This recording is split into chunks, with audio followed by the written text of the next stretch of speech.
नमस्कार विद्यार्थ्यांनो, आज आपण 10वी मराठी व्याकरणातील टॉप 5 महत्त्वाचे मुद्दे थोडक्यात पाहणार आहोत.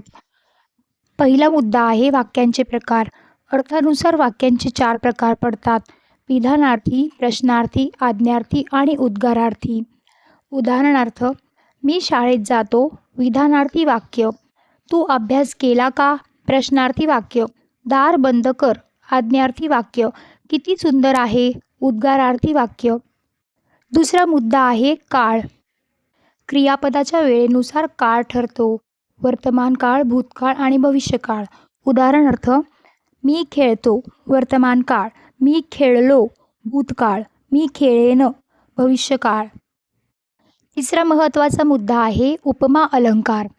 सारखा, जसा तसा अशा शब्दांनी तुलना केली जाते, तेथे उपमा अलंकार होतो. उदाहरणार्थ, तो सिंहासारखा शूर आहे, तिचा चेहरा चंद्रासारखा आहे. चौथा महत्त्वाचा मुद्दा आहे संधी. दोन शब्द एकत्र येताना अक्षरांमध्ये बदल होतो, त्याला संधी म्हणतात. उदाहरणार्थ, सूर्य प्लस उदय, सूर्योदय. विद्या प्लस आलय, विद्यालय. पाचवा महत्त्वाचा मुद्दा आहे समास.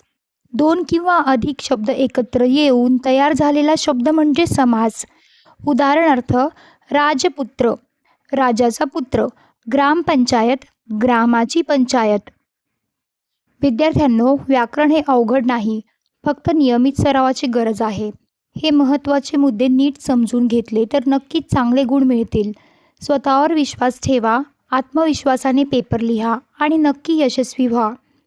तुमच्या उज्ज्वल भविष्यासाठी मनपूर्वक शुभेच्छा.